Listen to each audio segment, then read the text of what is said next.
안녕하세요. 나무 아카데미입니다. 저희는 내신 및 모의고사 대비 다양한 국어학습 자료를 제공하는 문제은행 사이트입니다. 오늘은 고1 공통국어 2 비상박의 4단원 자연 그 속에 여유로움이라는 단원을 함께 공부해 보도록 할 건데요. 해당 단원에서는 강호사시가 상충곡, 논밭 가라 김매고 세 작품이 제시되어 있습니다. 한번 함께 살펴보도록 할게요. 먼저 강호사시가입니다. 강호의 봄이 드니 미친 흥이 절로 난다. 여기서 드러나는 화자의 태도는 어떤가요? 지금 화자는 너무 신났어요. 그쵸? 무엇 때문에요? 자연 때문에요. 탕류개변에 금리너가 안주로다. 자, 물고기를 안주 삼아서 술을 먹고 있는 상황입니다. 너무나 풍요롭고 자연을 즐기는 그런 태도가 드러나고 있네요. 이 몸이 한가하옴도 내가 이렇게 여유롭게 즐기는 것도 역구는 이셨다. 역구는 여러분 임금님의 은혜라고 이해를 해주시면 되고요. 자연을 즐김과 동시에 유교적 충의 사상도 함께 나타나고 있네요. 강호의 여름이 드니, 자, 앞에서는 봄이 들었는데 이젠 여름이 되었습니다. 초당에 일이 없다. 화자는 띵까띵까 놀고 있습니다. 유신한 강파는 보내나니 바람이로다. 이 몸이 서늘하옴도, 자, 이 여름에 이렇게 시원한 것도 역구는 덕분이다 이야기를 합니다. 강호의 가을이 드니 고기마다 살쪄 있다. 고기들이 통통하게 살이 올랐습니다. 그쵸? 가을이 가지고 있는 풍요로움의 이미지를 드러내고 있어요. 소정에 금을 실어 흘러가는 대로 띄어 던져놓고, 자, 이 화자는요, 여러분, 생계를 목적으로 물고기를 잡는 게 아니라 그냥 자연 속에서 뭔가 재미를 느끼기 위해서 지금 그물을 실어 놓는 겁니다. 생계의 목적이 아니라는 것을 확인해 주셔야 돼요. 내가 이렇게 작은 일, 소일을 하는 것도 임금님 덕분이다. 강호의 겨울이 드니 눈 깊이 한자가 넘었네. 드디어 겨울이 왔습니다. 삿갓 빗기 쓰고 누역으로 옷을 삼아. 자, 이 삿갓과 누역은요, 이제 화자가 추구하는 안분지족의 삶을 상징하는 소재가 되겠습니다. 이렇게 한자어를 많이 쓰고 임금님에게 충성심을 드러내는 것으로 보아 화자는 뭔가 그래도 재산이 좀 있거나 과거에 한 자리를 한 사람이라고 짐작을 해볼 수가 있는데, 이러한 사람들이 삿갓과 누역을 대충 쓰고 있는 것으로 보아서 소박한 삶의 태도를 추구하고 있다는 것을 짐작해 볼 수 있는 것이죠. 이 몸이 겨울에 이렇게 춥지 아니한 것도 임금 역구는이셨다라고 이야기를 하고 있습니다. 자, 이렇게 이 몸이 뭐뭐하옴도 역구는이셨다라는 부분이 반복되고 있습니다. 우리는 이를 통해서 운율감과 안정감을 느낄 수 있겠습니다. 자, 두 번째로는 상충곡을 보도록 하겠습니다. 자, 홍진의 무침분내 인해생이 어떠한고. 여러분, 고전시가에서 홍진은 90%의 확률로 세모시어입니다. 붉은 먼지란 뜻으로요, 속세를 의미하거든요.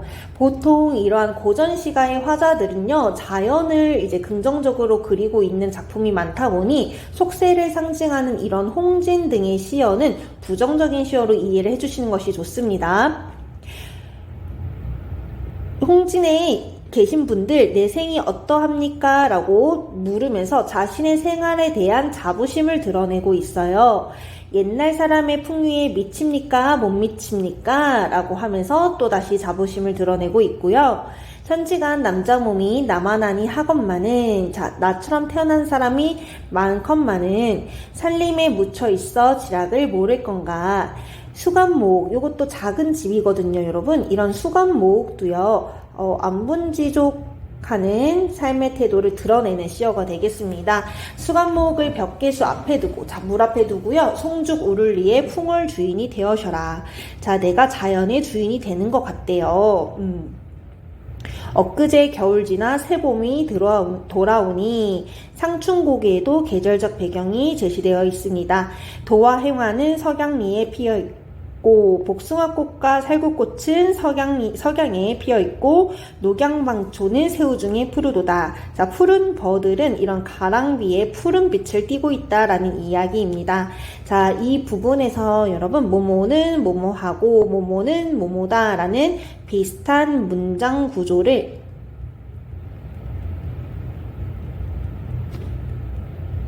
반복하는 대구법이 사용한 것을 확인해 볼 수가 있고요.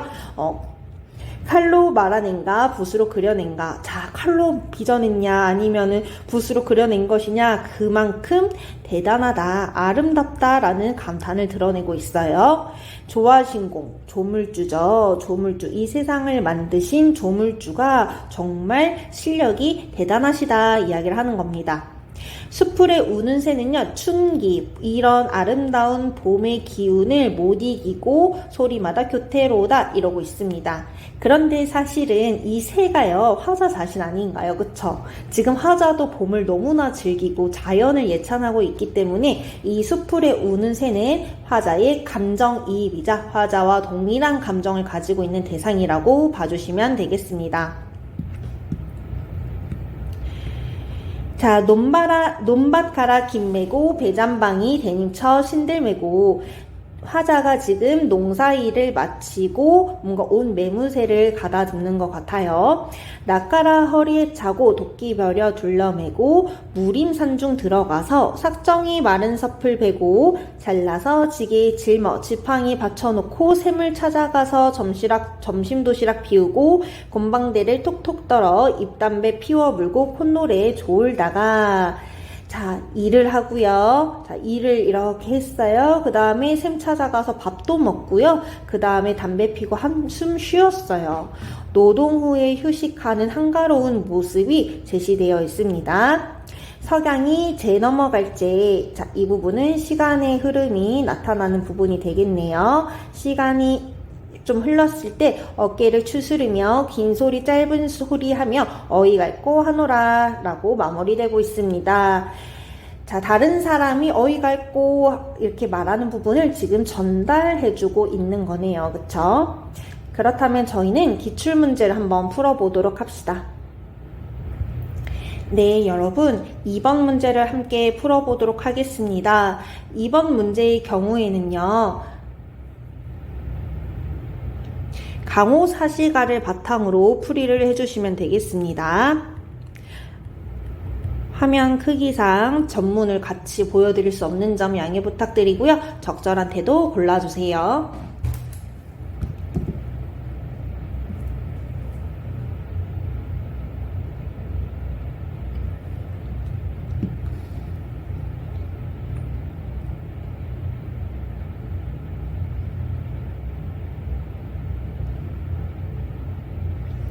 네, 문제를 잘 풀어보셨나요? 적절한 정답은 몇 번이죠?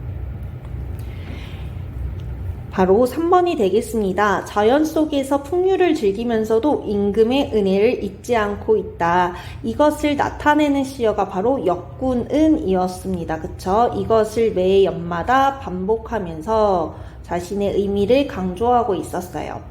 나머지 선지는 왜 틀렸는지 확인해 보도록 합시다. 1번, 자신이 떠나온 속세에 대한 미련. 자, 속세에 대한 미련은 나타나고 있지 않습니다. 자연에 대한 예찬과 거기서 느끼는 즐거움만 제시되어 있죠. 2번, 속세의 부귀영화. 속세에 관한 내용은 없다고 설명을 드렸습니다. 들렸고요. 4번, 자연을 즐기면서도. 여기 부분은 맞는데요. 한편으로는 임금과 세상의 일을 걱정하고 있었나요? 아니죠. 그저 임금의 은혜에 감사만 하고 있는 거지 걱정하는 부분은 확인할 수가 없었습니다. 5번, 고단한 현실에서도 자신이 가진 것에 만족하는 검소한 태도를 보이고 있다. 뭔가 이거 선생님 아까 설명했었던 안분지족 아닌가요? 라고 물어보실 수도 있는데요. 여러분, 이 부분에서 고단한 현실이라는 상황이 제시되어 있나요? 아니죠. 적절하지 않습니다.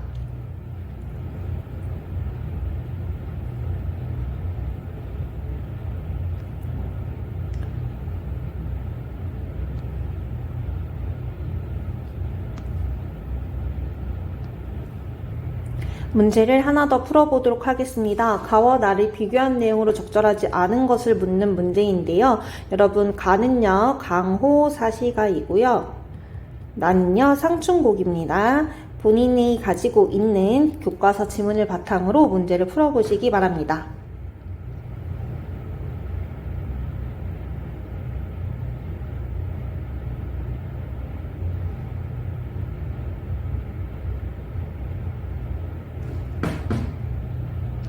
네, 잘 확인하셨나요? 정답은 4번이 되겠죠.